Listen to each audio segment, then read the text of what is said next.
bila kita dapatkan rawatan doktor lelaki dalam situasi tak mampu nak dapat doktor perempuan dan tidak ada pilihan, maka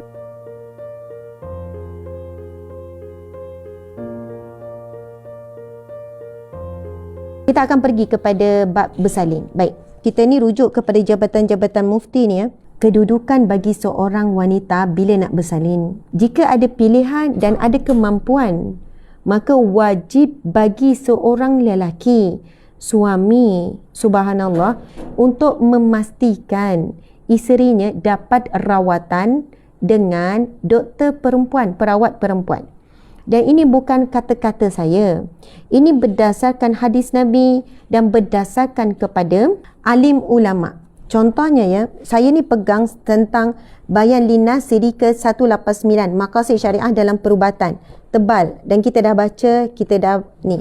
Kemudian kedua iaitu antara doktor lelaki Muslim dengan doktor perempuan bukan Muslim, siapakah yang lebih didahulukan? Baik. Kemudian hukum doktor lelaki menyambut kelahiran bayi. Semua ini kita merujuk kepada pejabat mufti wilayah persekutuan Al-Kafi yang bukan baru hari ni. Ini tahun 2018. Sebenarnya persoalan ini dah lama dan banyak lagi lah rujukan-rujukan lain. Baik, untuk bab rawatan wanita, yang pertama adalah wanita ini dirawat dari segi kedudukan ya. Pertama, doktor perempuan Muslim. Boleh tuliskan ya. Nombor 1, doktor perempuan Muslim. Jika tidak ada, maka doktor perempuan non-Muslim. Jika tidak ada, maka doktor lelaki Muslim. Jika tidak ada juga, maka barulah pergi kepada doktor lelaki non-Muslim. Okey, ini 4 tingkatan ya, 4 tingkatan. Saya ulang lagi sekali. Ini kalau kita nak bacakan pendapat alim ulama dalam kitab-kitab muktabar. Apabila seorang wanita itu perlu dirawat, demam, sakit perut, pergi scan, bukan hanya untuk bersalin ya. Yang mana rawatan itu melibatkan mungkin perlu dipegang ataupun perlu diperlihatkan auratnya. Auratnya perlu diselak. Nak buat scan kena selak kan. Jadi turutannya adalah bagi yang mampu dan bagi yang ada pilihan. Yang ada kemampuan dan bagi ada pilihan. Duit ada, suami boleh bawa pergi ke klinik swasta ataupun boleh pergi ke hospital swasta.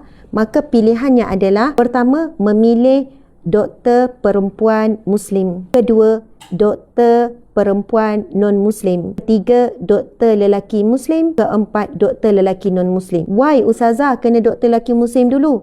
Bagi saya lagi malu. Saya lagi malu baik doktor Cina ke doktor India non-Muslim. Kalau tak ada pilihan doktor perempuan, saya lagi sanggup, dia kata. Saya lagi sanggup dengan doktor lelaki yang non-Muslim. Kurang malu sikit. Tapi dari sudut pandangan syarak, lelaki Muslim lebih perlu didahulukan berbanding lelaki non-Muslim. Why? Kerana ini dalam perbincangan darurah. Dalam Islam, kita ada 3 asas. Dalam perkara-perkara harian ni ada 3 perkara. Yang pertama, adanya hajiat, keperluan dalam hidup. Lepas tu ada darurat. Dalam bab bersalin, dia masuk dalam bab darurat dah ni. Lepas tu ada tahsiniyah, hajiat, perkara yang kita berhajat. Kan darurah, kalau tak dapat, darurat. Boleh mati, boleh masalah pada keturunan, boleh masalah dari sudut akal, boleh masalah dari sudut kesihatan, nyawa. Ni, darurah ni. Hajiat, keperluan. Tahsiniyah ni kehendak. Perasan atau tidak dalam kehidupan kita, dan ketiga-tiga ni dibincangkan dalam hukum syarak. Saya bidang syariah ya. 3 perkara ni. Ada darurah. Bila darurah, antaranya qawaidnya darurah tubuhil mahzurah. Darurah kena hilangkan dan akan membawakan kebaikan. Bila datang darurah, kena hilangkan mudarat tu. Sebab itulah bagi orang yang tidak mampu, yang betul-betul tidak mampu, dengan syarat dia dah berusaha. Dia dah usaha dah. Tapi tetap tak mampu, tidak ada kemampuan dan tidak ada pilihan, maka tidak jatuh dayus bagi suami yang sebegitu apabila isterinya bersalin di hospital kerajaan contohnya, ataupun hospital swasta contohnya, lalu dirawat dan disambut oleh doktor lelaki, lalu terlihatlah aurat sampai peringkat kemaluan isterinya, dengan syarat darurah. Suami ni telah berusaha, mungkin kewangan dah usaha juga, simpan sikit-sikit. Lepas tu doa pun dah doa juga. Masya Allah, dah doa juga, usaha-usaha juga. Akhirnya tak mampu juga, maka dia bukan dayus. Allahu Akbar. Kecuali, dan memang ramai, saya nak sebut ini, benda ni real depan saya. Saya sendiri dengar, saya sendiri tengok. Maksud tengok tu ialah, maksudnya orang ni, orang yang berada di surrounding saya juga. Dia mampu, memang bersalinnya memang di hospital swasta.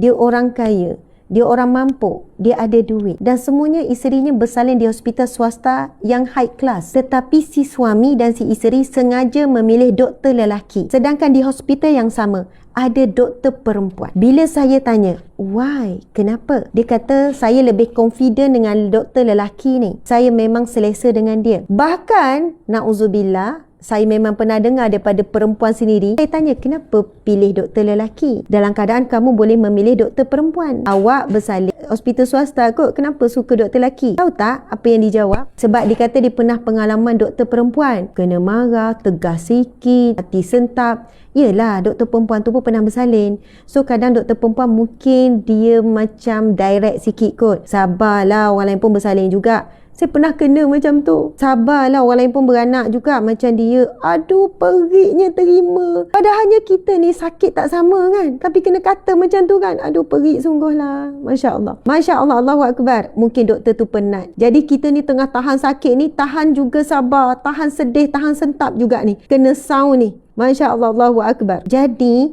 sebenarnya memang ada. Jadi dalam keadaan begini, minta maaf ya pada lelaki yang ada pilihan dan ada kemampuan, tetapi sengaja memilih doktor lelaki untuk merawat isterinya.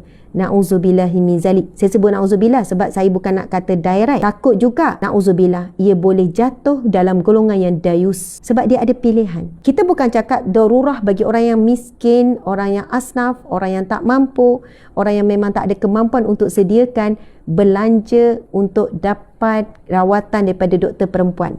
Jelas tak penjelasan saya? Jangan salah faham. Jangan tiba-tiba cut bahagian yang tu je untuk tularkan lagi. Maksudnya di sini sebenarnya saya faham apa yang dikatakan oleh ustazah dan suaminya adalah bagi golongan lelaki yang mampu. Bagi lelaki yang mampu. Itulah sangkaan baik saya kepada ustazah dan ustaz tersebut ialah mereka tujukan kepada lelaki yang seperti ini. Dia mampu dan dia memang ada pilihan. Dah hantar pun di hospital swasta. Dan di hospital itu memang ada pun doktor perempuan. Tapi dia sengaja memilih doktor lelaki. Kerana baginya sekian-sekian. Ada yang kata, ustazah, kalau ustazah cakap macam ni, habislah doktor lelaki yang doktor pakar-pakar sakit puan dekat swasta tak ada job. Ada yang cakap macam tu pada saya. Saya kata, kenapa pula tak ada job? Orang Islam je ke bersalin? Orang bukan Islam bersalin juga kan? So mungkin bagi doktor lelaki itu, maka passionnya adalah yang bukan Islam. Oh, ramai lagi orang bukan Islam, Cina, India, non-Muslim dan sebagainya yang bersalin di hospital swasta. Jadi subhanallah, Allahu Akbar. Sebab itu ada doktor pakar perempuan, dia kata saya juga memilih ustazah. Kalau yang passion perempuan, saya lebih prefer, saya cadangkan pergi jumpa doktor perempuan. Sebab kadang nak scan, dia bila kita nak bersalin dengan doktor, mana-mana doktor di swasta, kita akan scan dengan doktor tersebut juga. Bila scan ni bukan darurah, minta maaf. Scan bukan darurah. Kalau kita nak scan, nak tahu jantina, nak cek kesihatan baby dalam perut, lalu kita scan dengan doktor lelaki, saya kira itu bukan darurat. Bukan saya kira, Islam juga memandang itu bukan darurat. Sebab nak scan baby ni mana-mana klinik pun boleh. Kalau mampu, saya cakap kalau mampu. Kalau tak mampu, itu cerita lain. Kita bukan cerita bagi yang tak mampu ni. Bagi yang tak mampu, orang yang susah, yang tak ada pilihan dan tak ada kemampuan, maka ia bukan dayus. Dia bukan dayus. Dengan syarat, dia ada usaha, dia ada doa, tuan-puan sekalian. Sekarang saya nak cerita pengalaman saya. Saya bersalin 7 kali dan saya gugur 2 kali. 2 kali gugur dan 7 kali bersalin. Maksudnya saya mengandung 9 kali dalam tempoh 10 tahun. Anak pertama, suami baru kerja. Masa anak pertama, nak beli mesin basuh pun tak mampu. Sampai saya bersalin baru mampu. Kita belajar. Bukan mak ayah tak bantu. Mak ayah bantu. Tapi kita nak survive sendiri. Apatah lagi nak bersalin di klinik swasta. Faham ya? Suami pun baru dapat kerja. Kahwin suami masih belajar lagi. Masa tu dia buat master dekat UTM. Kahwin. Jadi lepas tu mengandung. Masya Allah. Kereta pun kita tak mampu beli. Ada motor. Tapi once tahu mengandung, doa telah bermula. Ya Allah, izinkanlah aku dirawat dengan doktor perempuan. Doa, doa, doa. Suami pun doa, buat solat hajat, Masya Allah, supaya keadaannya baik. Saya katakan begini sebab ramai yang tak rasa doa yang penting bila mengandung adalah supaya dapat rezeki dirawat oleh doktor perempuan. Tuan-puan sekalian, sebagai perempuan, nak bersalin dengan doktor perempuan pun malu. Nak minta maaf saya sebut perkataan ya. Sebab bila nak bersalin kita kena kangkang, kita kena buka kaki, kita kena buka. Itu pun malu. Saya dengan doktor perempuan pun, doktor perempuan kata, Asma, jangan nak malu. Malu. Padahal sakit dah dahsyat ni. Malu. Perasaan malu tu tetap ada. Sama perempuan pun kita malu. Apatah lagi kalau lelaki. Jadi, bila mengandung je, kita itu antara doa kita. Dan banyak pasangan suami isteri tak doa pun doa ni. Dia cuma doa anak ni sehat, anak comel, anak bijak, anak sempurna tak cacat. Tapi tak masukkan doa supaya dapat rezeki dirawat oleh doktor perempuan. Tuan-puan sekalian, apa yang saya boleh minta dengan suami masa tu? Sedangkan suami baru kerja, kita baru nak mula hidup. Apatah lagi nak minta pergi bersalin, maksudnya di hospital swasta. Namun Allah makbulkan doa kami. Yang kami ni bukan siapa-siapa, tetapi ada pihak yang pinjamkan dulu. Padahal kita ni nak pinjam, takkan nak cakap. Bukan semua orang faham. Takkan suami nak cakap, nak pinjam duit sebab isteri ni nak bersalin dengan klinik swasta. Apa orang yang tak faham akan cakap? Kalau tak mampu, bersalin je lah hospital biasa. Kalau tak mampu, bersalin je lah. Kan? Dah tak mampu. Tapi pihak ni, kita tak minta. Saya tak sebutlah pihak mana ya. Ahli keluarga lah. Tapi dia yang tawarkan. Dia kata, ni parents lah. Kan mak kata, ginilah, nanti mak bayar dulu, nanti bayarlah semula. Sebab mak tahu kalau mak nak bagi terus, kita segan nak terima. Tapi mak buat ayat tu. Maksudnya Allah makbulkan dengan cara begitu. Baik. Lepas tu anak kedua, anak ketiga, anak keempat. Lepas tu saya juga saya nak cerita ya, kisah masa tu. Masa tu saya keguguran. Darah banyak sangat keluar. Saya tak boleh bayangkan banyaknya keluar tu, terlalu banyak. Sangat banyak. Sampai nak kata macam mana banyak darah keluar. Keguguran tu sebab dia gugur tak habis. Dia melekat. Jadi berketul-ketul darah banyak keluar sampai, maksudnya kalau baldi tu setengah baldi lah kot. Cik ingat tak masa gugur tu? Lepas tu bila pergi ke swasta tolak. Dia kata kes ni tak boleh, kena pergi hospital kerajaan. Sampai di hospital kerajaan, hospital kita lah. Masya Allah. Pergi sana, masuk ward. Lepas tu doktor pun tengok, nurse dia tengok. Masa ni, saya bukan Ustazah Asmat macam ni, orang tak kenal. Jadi, masa tu tuan-puan sekalian, sepanjang tu sakit teramat dah. Memulah-mulah sakit, pucat darah dah banyak keluar non-stop. Tapi doa tak henti. Ya Allah, berilah ya Allah yang merawat nanti doktor perempuan. Ya Allah, tolong ya Allah. Nangis-nangis doa. Maksudnya itu lebih utama daripada rasa fikirkan nyawa. Tak tahulah, itu saya kata diri saya lah. Suami pun doa yang sama. Bila sampai sana, tiba-tiba nurse kata, minta maaf ya puan, semua waktu bertugas sekarang semua doktor lelaki. Kita dah cari doktor perempuan. Sebab pertama saya masuk, saya kata ada doktor perempuan tak nak buat proses ni? Dia kata tak ada puan. Minta maaf sangat, semua doktor lelaki. Jadi sekejap lagi akan ada doktor yang akan buat proses nak cuci ni, nak keluarkan ni. Saya merayu menangis, tolong. Tak apa, saya sanggup tunggu. Tapi dah bahaya ni puan. Sekarang dah darurah. Saya nak sebut sekarang dah darurat. Kan? Dah darurat kan? Sebab kalau saya berdegil juga nak doktor perempuan masuk, nyawa saya terancam. Ini betul-betul darurat ni. Klinik swasta pun tak terima, hospital swasta pun tak terima. Ini betul-betul darurat. Maksudnya suami saya dah ikhtiar, saya pun dah ikhtiar. Kita pun dah doa. Jadi sekarang saya masa tu dah macam dah redha. Tak apalah, Allah Maha tahu, aku dah usaha. Nampak tak? Darurat itu datang selepas usaha. Lepas tu, tak lama lepas tu, bila dah redha, sebenarnya Allah macam nak test. Bila dah redha, tiba-tiba nurse cakap, puan, Alhamdulillah ada doktor perempuan non-Muslim, saya tengok Cina ataupun India, yang sebenarnya dia bertugas di ward lain. Tetapi Alhamdulillah, dia sanggup. Sebab dia sebenarnya bukan bertugas di ONG. Dia bukan bertugas di ward bersalin. Ward perempuan ni. Tapi, rupanya ada nurse ni yang hubungi. Doktor boleh tak ada patient ni nak perempuan juga. Walaupun dia daripada section lain. Dan saya bukan sebab, Ustazah boleh lah, Ustazah dikenali. Ini cerita 7 tahun lepas. Saya bukan sesiapa. Saya datang sebagai orang biasa. Tapi saya fikir Allah dengar dan Allah pandang. Lalu doktor tu pun datang. Dia pun cakap, saya sebenarnya pada bahagian lain tapi saya akan tolong puan. Dan non-Muslim. Dan Alhamdulillah dirawat oleh doktor perempuan. Bila anak ketujuh, hospital swasta semua tolak saya.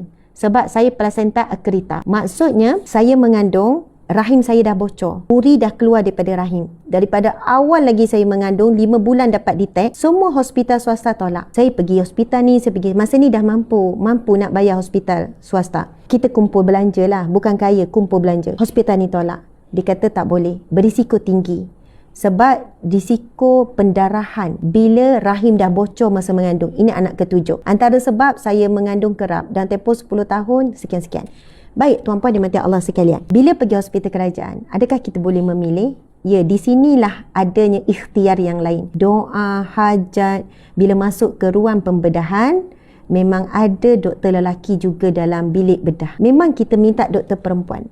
Tapi ada kepakaran-kepakaran pada waktu tersebut perlu dibuat oleh doktor lelaki. Beg-beg darah dah sediakan. Sebab antara risiko kematian ibu melahirkan anak adalah kes placenta acrita, iaitu rahim dah bocor, uri dah keluar daripada rahim. Maksudnya ketika itu darurah. Dan di dalam bilik bedah, masa tu saya dah nak dibius, saya minta dengan doktor.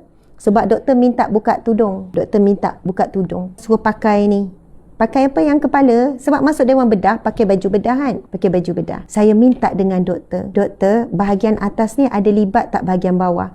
Walaupun bedah, kita jangan ingat bedah tak ada dah aurat ya. Bedah, dia akan selak sampai sini. Bahagian bawah tu selak. Saya minta doktor, boleh tak kalau saya nak kekal pakai tudung? Lepas tu doktor kata boleh. Boleh. So sepanjang dewan bedah, saya tak sedar tu sebab biu penuh.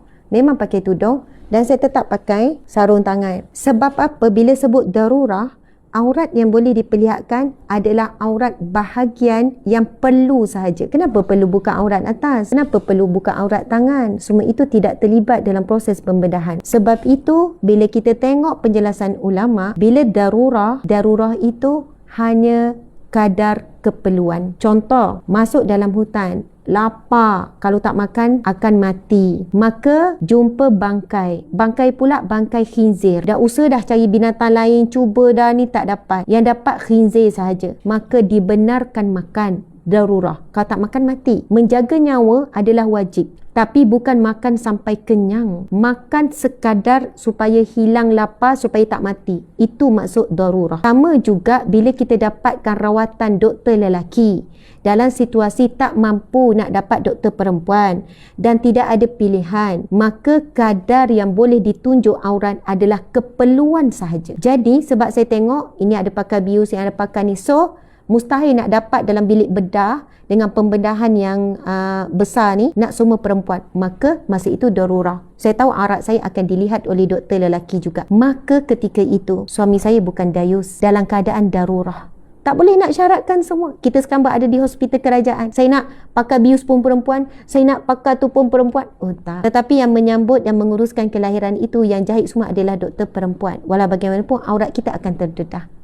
Tuan-puan sekalian, saat itu saya ada kemampuan untuk hospital kerajaan, hospital swasta, tapi saya tidak ada pilihan. Maka ad-darurah, ketika itu darurat, setelah kita usaha, maka aurat kita terdedah ketika itu bukanlah dikira sebagai satu dosa dan suami bukan dayus.